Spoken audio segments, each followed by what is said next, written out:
Matt and Bobby and the kids are actually, they're up north somewhere at a cottage with their family, just experiencing some good rest and relaxation. So yeah, I'm going to be sharing with you this morning. We're actually going to be jumping into a new series. We're going to be talking about the parables of Jesus for the next 3 weeks. So part of our summer rhythm, if you can find on our Facebook what August looks like, because we're doing some kind of different things. We're not necessarily meeting here on Sunday mornings, but for the rest of the month of July, for the next three weeks at least, we are going to be meeting here, and we're going to be talking about the parables of Jesus. So we're pretty excited for this series. If you've been tracking with us, you know that we've been going through the life of Jesus. And as we read through the Gospels, we've just kind of been learning more about who Jesus was, what his ministry looked like, kind of recreating the context and gaining a better understanding of what his teachings meant to those people at that time. And so we're actually going to be zoning in even a little bit, even just a little bit sharper, focusing on the parables. Now, for many of you, you might know what a parable is. Some of you may have never heard of the word parable before. And essentially, all it is a story. So we read in the scriptures that Jesus often teaches to large groups of people. Again, if you've been with us, you're fully aware of that. Basically, a parable is one of the ways that Jesus communicates to people. There's over 35 accounts in Scripture of Jesus using parables as a teaching tool, method. It's basically, it could be described as an extended analogy or a story, the equivalent to the modern short story. Usually, it's a story that causes some form of response of the hearer. This quote by a scholar by the name of Gordon Fee says this: "One of the keys to understanding the parables lies in discovering the original audience to whom they were spoken." So part of what we have to do in order to understand parables is recognize the context in which they were spoken. And that's nothing new. We often kind of recreate this world as we're like learning about Jesus, or if we read the Old Testament, a lot of times the key to unlocking what they actually mean very much lies in recognizing where they were spoken. It's kind of like, have you ever tried to explain a joke to someone? Or, I'm really bad at this. My wife tells me I'm really bad at this. When I come home at the end of the day and I'm like, something hilarious happened today. And I'll spend like a minute to 2 minutes trying to like recreate for her why it was so funny. And by the end of it, I just feel defeated because she's not laughing. And it's sad. But anyways, it's kind of like that. If we don't do a good job of recreating what the context would have looked like, we miss out on all kinds of things. So many of these stories include all kinds of like cultural political jokes or even like innuendos, stuff that we totally miss if we just try and read the text as is. So yeah, it's very important for parables to kind of recreate that. But we also have to recognize that we can't fully 100% replicate it. Who saw fireworks in the last week or so? Okay, if you're anything like me, you despise pictures of fireworks showing up on social media. I don't have like many pet peeves, but I hate is way too strong a word. It really bothers me when I see so many, like hundreds and hundreds of pictures, people posting pictures of fireworks. And the reason is not because I'm upset that people are having a good time. I'm not that cynical and jaded, but more because you can't ever take a good picture of a firework. I've never in my life seen a good picture of fireworks. And the only reason is because there's nothing like being there for the real experience. There's nothing like actually like standing on a hill or in the grass or by a lake and like seeing the fireworks. It's so exciting, and that just can't be recreated. So as we search for truth in the parables of Jesus, it's important to recognize that we can do our best to recreate the context, but it'll never be the same as fully being there. But so anyways, that's kind of just an intro to what parables are. We're going to be focusing specifically this morning on the parable of the lost son, often also titled the Prodigal Son. And if you have heard one parable, it's likely that you're familiar with this. The Prodigal Son is kind of whether you're in church or outside of church, that's generally one that people have heard of. And if you haven't, I'm excited for you to hear it for the first time. So we're gonna read that together. We're gonna start in Luke 15. It's gonna be up on the screen behind me already. So good. Feel free to use your phones, your Bibles, whatever, or just read behind me. The parable of the son is actually found in a set of 3 parables. We have the parable of the lost coin, we have a parable of the lost sheep, and then we have the parable of the lost son. So we're going to focus on the third one. But we want to recreate the context. We want to figure out who Jesus was speaking to, where he was speaking, all that good stuff. So we're going to start off with 15 verse 1, which takes place just before our actual text. So reading from 15:1, now the tax collectors and sinners were all drawing near to hear him. And the Pharisees and the scribes grumbled, saying, this man receives sinners and eats with them. So in response, Jesus tells them this parable. So it's important to note that Jesus is concerned with speaking to the outcasts. We recognize that Jesus always seems to be found with the people on the fringes. In this case, the tax collectors and sinners. The outcasts of the society that no one else wanted to spend time with. Those are the people that Jesus seems to be always rubbing shoulders with. But we also know that there is another group there, the Pharisees. Now, Pharisees were kind of like a legalistic, religious. They were basically religious teachers of the law, and so we have these very polar opposite groups, both probably with different motives there, just listening to Jesus talk. So after we get that scene set, we jump ahead about 20 verses, I think, or not 20. I think it's 15:11. I'm not sure if it's 11 or 12, but anyways, it's going to be up on the screen behind me, so follow along. We're going to start, so Jesus starts off. He says, there was a man who had 2 sons. So oftentimes when we read parables, what is really easy to do is to find ourselves in the story. It's easy to totally relate to someone. Maybe it's a demographic that we have in common with them, or maybe it's something they say that just we kind of latch onto them. And it's really easy when we do that, if we're not careful to recognize who the story is about, what the story is about. Sometimes we rob the story of its actual meaning. So it's okay to relate, and we're going to go through it, and we are going to do our best to relate to someone in the story. But in this case, it's important to recognize that the father is actually the main character of the story. Oftentimes, because of the title, which can be misleading, we think, oh, it's the parable of the lost son. It's for sure about the son. And it does reveal something about the son, but today I want to focus specifically on the father, because I think that when we read it with those eyes, it's going to reveal something about the character of who he is. And so generally when we read parables, it's also, well, I'll get there in a second. But let's keep reading. The younger of them said to his father, Father, give me the share of property that is coming to me. And he divided his property between them. Not many days later, the younger son gathered all he had and took a journey into a far country. And there he squandered his property in reckless living. So this was like a huge deal. The modern day equivalent would be a will, I guess. But essentially the idea of a son taking his inheritance, an allotment of money or property generally that would be bestowed to him at the time of his father's death, to squander that, to like spend it recklessly, was actually seen as a huge offense in Jewish context. The misuse of this inheritance was worth like a huge deal of punishment. The punishment was banishment. We don't live in a culture with banishment anymore. I'm very thankful of that. But in this day, there would be this huge ceremony that was performed. It was called a kazaza, which is an awesome word. But they would perform this kazaza, and it was so intense. They would take a pot and they would break it at their feet, and they would declare the person banished. It was very dramatic.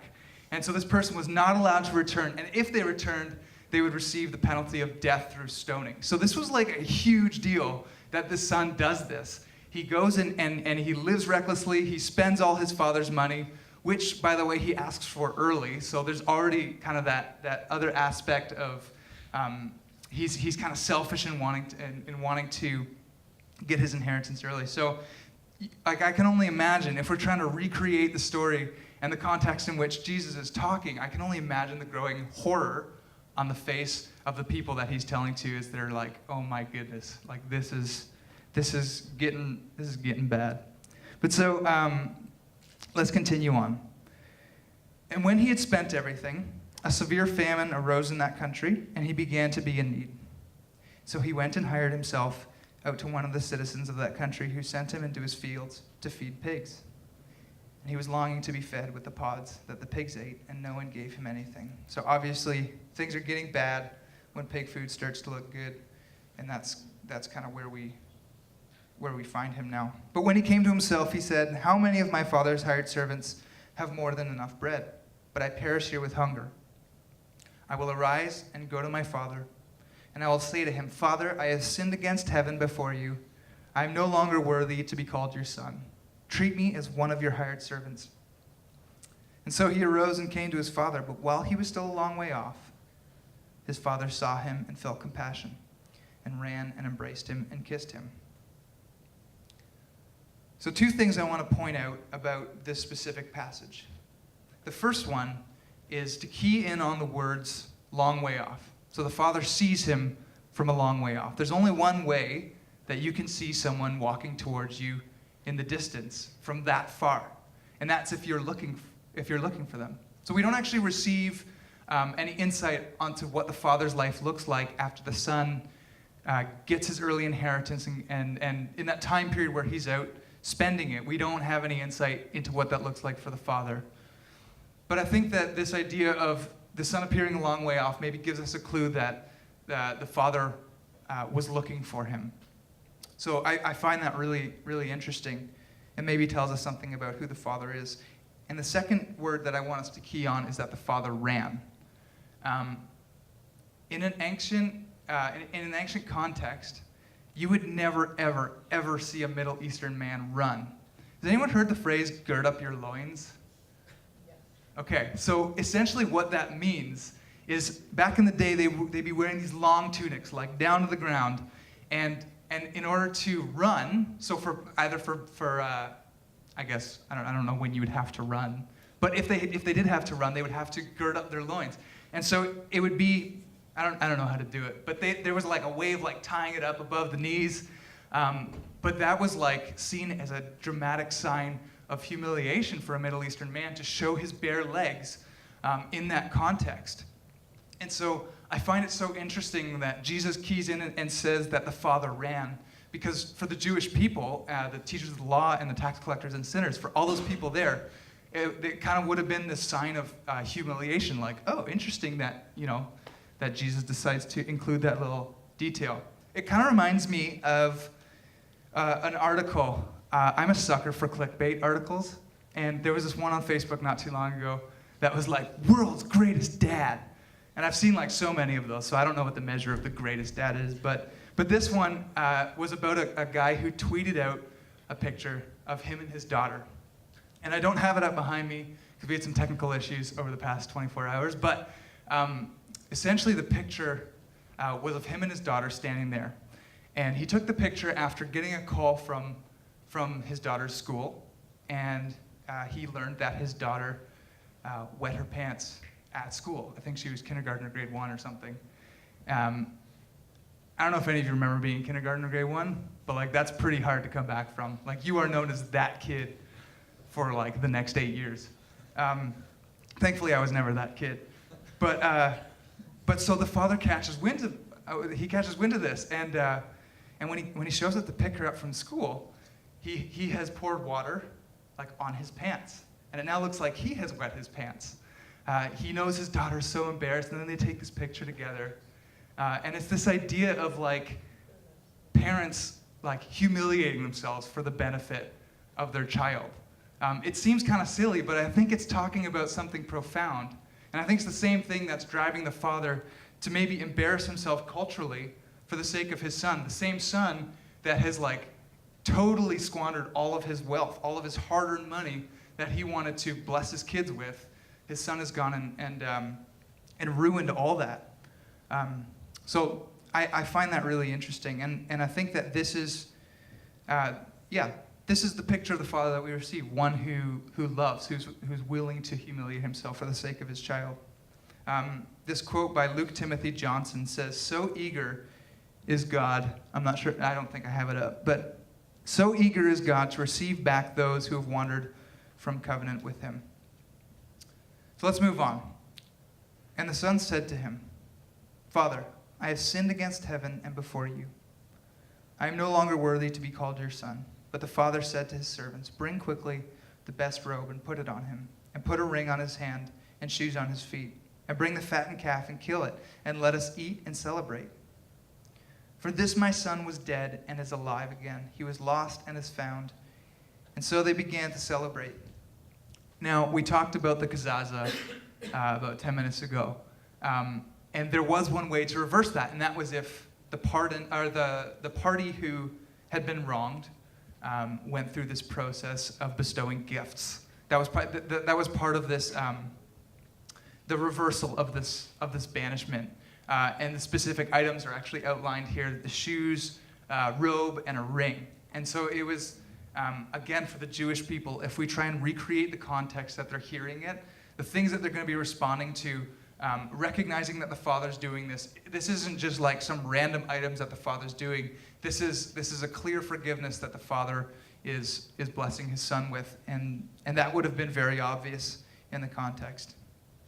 But so the story doesn't end there. We have introduced another character, and now his older son was in the field. And as he came and drew near to the house, he heard music and dancing. And he called one of the servants and asked what these things meant. And he said to him, 'Your brother has come, and your father has killed the fattened calf, because he has received him back safe and sound.' But the older son was angry and refused to go in. His father came out and entreated him. But he answered his father, 'Look, these many years I have served you, and I never disobeyed your command. Yet you never gave me even a young goat, that I might celebrate with my friends. But when this son of yours came, who has devoured your property with prostitutes, you killed the fattened calf for him.' And he said to him, 'Son, you are always with me, and all that is mine is yours. It was fitting to celebrate and to be glad. For this your brother was dead and is alive. He is lost and is found.'" And that's actually where the story ends. It kind of seems surprising. We don't ever really find out if there's reconciliation between the older son and the dad. We don't ever really find out if there's reconciliation between either son. But that is where the story ends. And so we're left kind of with this cliffhanger. And I'm hoping to hear some thoughts that you guys have about what this could mean. To recap, it's also important to note, this is kind of an aside, but as we recognize the details that the Apostle Luke chooses to include in 15 verse 1, he clearly states that there's tax collectors and sinners here, and there's Pharisees also here. And this is more representative of what's taking place in the parable. We have represented through the older son, we have the Pharisees, we have the religious leaders, and through the younger son, we have the sinners and tax collectors represented. This quote by a scholar named Yaroslav Pelikan: "The historic covenant between God and Israel was permanent, and it was into this covenant that other peoples too were now being introduced. This parable of Jesus affirmed both the tradition of God's continuing relation with Israel and the innovation of God's new relation with the church, a twofold covenant." So it's this idea that we see represented here a movement from a localized concern with a group of ethnic people, the Jews, that we read in the Old Testament. That's who God makes his first covenant with. We've talked about that a little bit over the better part of 2 years. There's a lot there, so if you haven't been with us, come talk to me afterwards. I'd love to walk through some of that. But we have this specific ethnic group that God is concerned with. And now we see a movement of that including more than just the Jews. And so as Jesus is telling this story, we can assume that some people would have latched onto this, some people wouldn't have. But that's just important to note as we're kind of discussing it. And so that's where we're going to pause. What we love to do is we love to hear from one another, because the truth is And I know it's going to come as a huge shock, but I do not have all the answers. And so what I would love is I'd love us to talk, and I'd love us to hear from one another about what we think about this. The tendency when we do this, when we break off into these groups, is to maybe approach it from a like critical historical context, like what actually happened, and that's good. We need to ask those questions.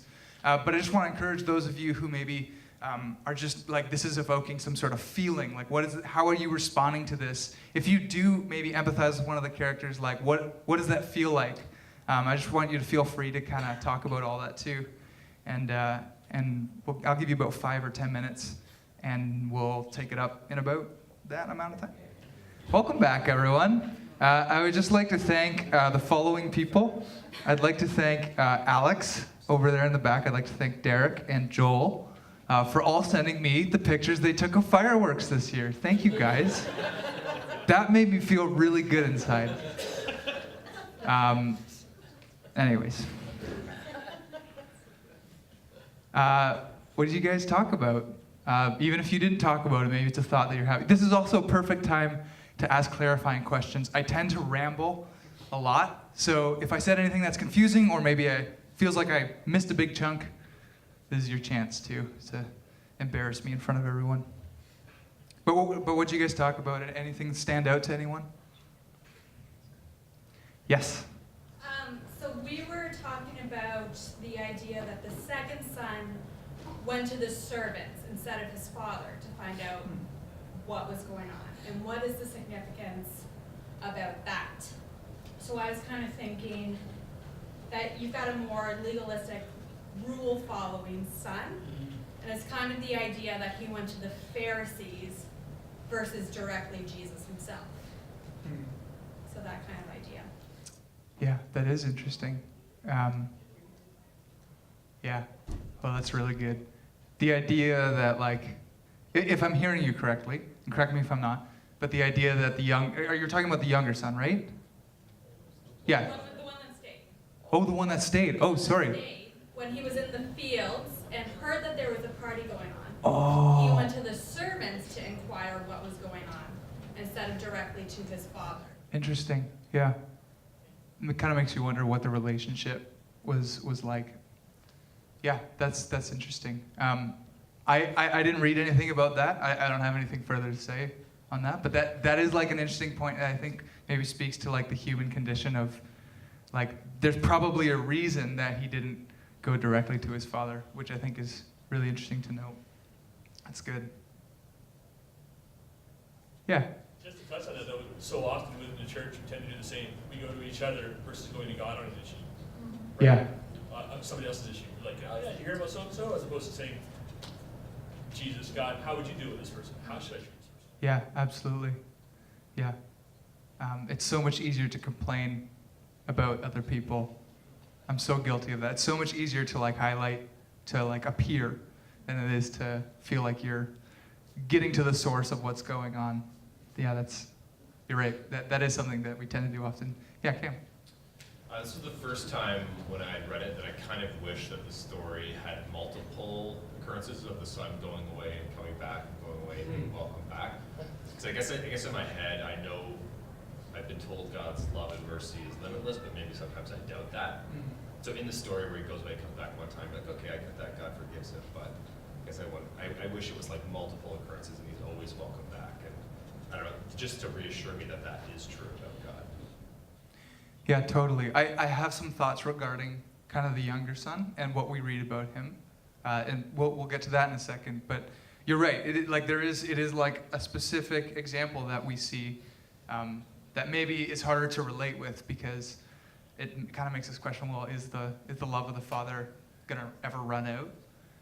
And what happens next? Like, what happens after that? What's life like for the younger son and the older father after he returns home? Does he run away again? Does that ever happen? But yeah, we don't really know that. That's a good question. Eric? One of the things that we were talking about, maybe it's just a speculation. You kind of hinted at it, and maybe it speaks to this a little bit. This idea that like the significance culturally that we don't necessarily grasp of what exactly was happening when he took the inheritance and left, and the weight of the banishment, and then the return means stoning by death. So one of the things I was just thinking about is like there are several different scenarios where breaking the law in Israel would have resulted in a death by stoning. So why specifically would Jesus use this particular offense? And I wonder, and you kind of hinted at it, but it makes me wonder, like, do we not grasp the level? You know, rabbis would debate about different things, how to avoid sinning here, and how to interpret the law here, and whether this thing qualified as that sin that would result in stoning by death. But maybe this story, this idea of taking the inheritance and running away and squandering it, this banishment, and if you come back, it's stoning. Maybe that's actually the worst of worst thing. Maybe that's universally understood in the rabbinical world as like, that's it. There's no disputing it. That's the worst possible. This kid, this son is the worst possible sinner you can imagine. I don't know. I mean, again, I'm speculating. So maybe that there's a sense in which like Jesus is simply saying like this is the worst thing you could, like, you know what I mean? This is it. We all agree. There's no worse thing, culturally speaking, than this. Yeah, the picture that we receive with the process of kazaza is one that transcends the barriers of family, of father to son. But you're right, there's something interesting about this specific example where, you know, a lot of different scholars or commentators will highlight the fact that this is actually something that involves the whole town. Like we don't have anything that's kind of the equivalent to that today in terms of like the whole, everyone's in your business. Like this is something that isn't just between you and your dad. This is something that now involves everyone. And yeah, that's a really interesting point. Aaron? One thing yesterday I was reading The Return of the Prodigal Son by Henry Nouwen, and funny enough, that's what we talked about today too. But I think at some point or another, all of us would see ourselves as the prodigal son, as all of us have had that, you know, that sin, we're coming back to our Father, and we're being healed. At least I can see myself in that place. But I think after today and a bit of reading, I think I can almost more so see myself as the older brother as of recent, which I never thought I'd get to that spot. It's just a very interesting thing to change your perspective. It's like a paradigm shift of how you see the story. So today, as you were speaking, I was trying to see myself as the older brother. Yeah, there's a quote by John Ortberg, I believe he's a pastor down in the States somewhere, and I believe he says it's nearly impossible after being the prodigal son to not then become the older brother. I think there's a really natural progression there when we experience the love and grace of the Father. And I've never said this explicitly, but often in parables, you know, these people were representative of the parties present, and obviously, not necessarily obviously, but in this case, the Father is representative of God. And yeah, it's so true. When we experience the love and grace of God, it can be really easy to not become like the older brother, to feel like somehow we've arrived. So I don't think you're alone in that, but that's a really good thought. Heather? I was thinking about when Jesus is dealing with I think he's speaking to the Pharisees. I think he's speaking on a whole about the idea of Gentiles and Jews are children of God, and that Jesus brings them together again under the Father. And then I think when we look at the church today, it's important for us all to think, we, as the older brother, the church, who's the younger son that we feel doesn't belong or we leave out, and that greater cultural context that Jesus is dealing with then as well is important, not just the individual salvation story. Absolutely. I think, and I think so. This is partly why I wanted to make the distinction that the story actually, the focal point of the story is the Father, and it's really easy to find ourselves in either one of the sons. But when we do that, we make it about the sons. We forget that the point of the story is actually about the love of the Father. And so it's really easy when we start with the response of the sons to miss out on the whole thing that Jesus is saying, which is that, you know, like the love that this Father is showing to his sons is so crazy. And I think that, yeah, when we identify with one of the sons, which is important to do, like it's important to find ourselves within these stories. But yeah, I think we do miss the point. Is there, yes?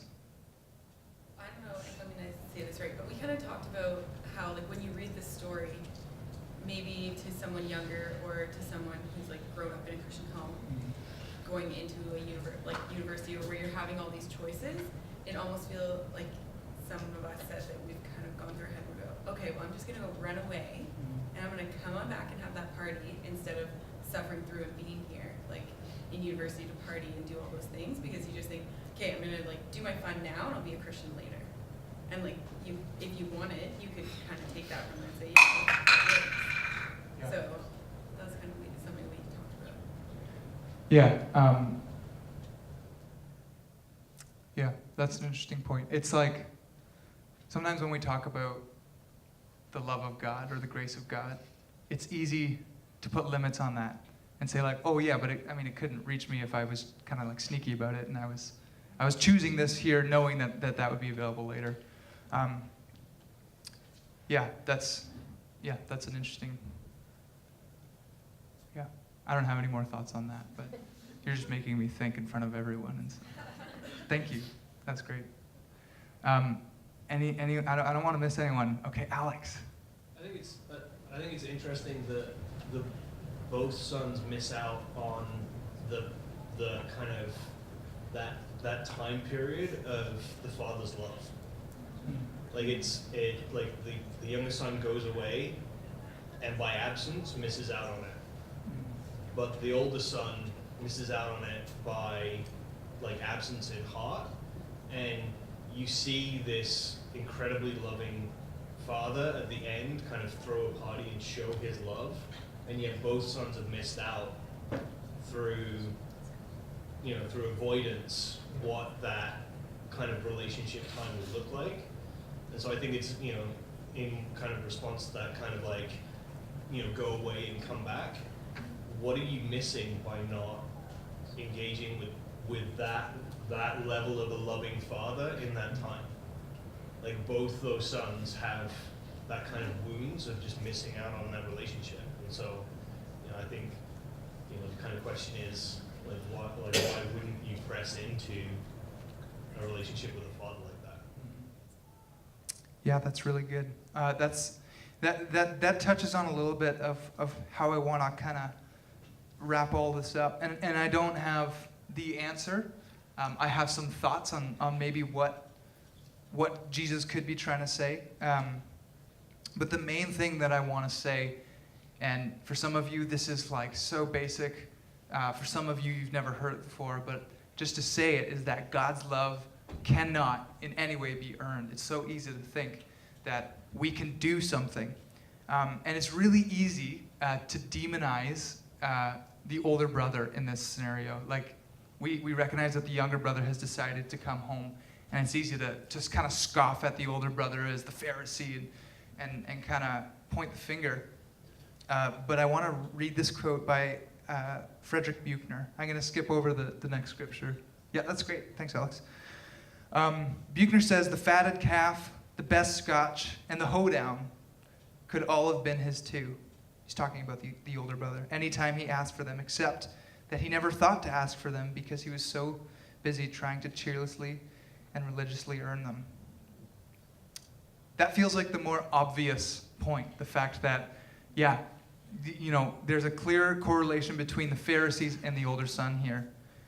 But it's really easy to miss a small detail about the son's return home, and this is actually where I thought you were going at first. So you didn't steal my thunder, which is great. But when the younger son returns home, he actually has this whole plan. I don't know if anyone picked up on that, but he comes home thinking this is what I'm gonna do to make it right. I'm gonna become a servant, and somehow in my mind, that's gonna make things more fair. That's gonna make things more just. So I'm gonna back up. I'm gonna read that Buechner quote again. Focusing on the older son, "The fatted calf, the best scotch, the hoedown could all have been his too. Anytime he asked for them, except that he never thought to ask for them because he was too busy cheerlessly and religiously trying to earn them."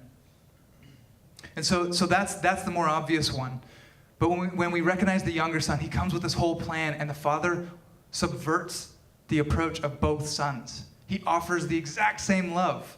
If you think about, like, how often do we come before God? If you call yourself a follower of Jesus, it's so easy to come before God with like excuses, maybe carrying guilt or shame, and feeling like I know how to make this better in my life, and even like the older son, kind of going to the slaves and the servants before actually just approaching God and going to God first. Henry Nouwen says this. It's from the book that Aaron, you read yesterday. Unlike a fairy tale, the parable provides no happy ending. Instead, it leaves us face to face with one of life's hardest spiritual choices, to trust or not to trust in God's all-forgiving love. It's easy to find ourselves in the parable. I've even just in the short time that we've taken up, I've heard people relate with one or the other sons. I know at times that I can easily see myself in both. But just this morning, I just want us to focus on the Father and the love of the Father and how freely He gives it, and how He doesn't want to hear our excuses. He doesn't want to hear, what we can do to make it better. But He doesn't want our hard-earned religiosity. He doesn't want any of that. He just wants to freely, and in a humiliating fashion, if we think about the way that He sends His Son to die on the cross in the most humiliating way, I think that it's impossible not to see the love of Jesus in the love of the Father in this like incredibly subversive way. So God's love cannot be earned. If you're going to remember one thing from this morning, I just want you to push that John Mayer song out of your head. And I want you to remember that one thing: God's love cannot be earned, but it does have to be received. So we don't have a picture of the older brother, unfortunately, ever receiving that love. But if we read about what the Father actually says to him, he said, I forget what he says, but it's something along the lines of, you have always been with me, and what is mine is yours. The Father doesn't respond negatively to the Son. He still gives it. It does have to be received though. And so we're actually going to receive that love. We're going to take communion now. I'm going to invite Eric and the rest of the band up. And Kaylee, do you mind coming up to serve communion? And so I'm going to invite you to stand, and we're going to pray together.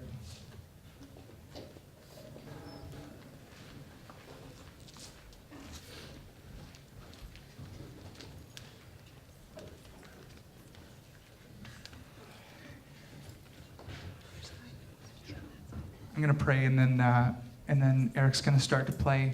Just feel free to come and take communion whenever you want. God, we just thank you for your word. We thank you for the scriptures that we have and just all the things that they reveal about who you are. We thank you for such a creative book and the way that we can easily find ourselves in the stories that you choose to tell, and all that can reveal to us. But we also thank you that it doesn't stop there, and that it actually gives us truth about who you are. And we can find you in those stories too. And God, this morning as we reflect on the parable of the lost son, I'm just so thankful when I think about your love and how freely you offer that. God, we thank you for the fact that we don't have to do anything to earn that we don't have to hit some sort of checklist before we can somehow receive that love.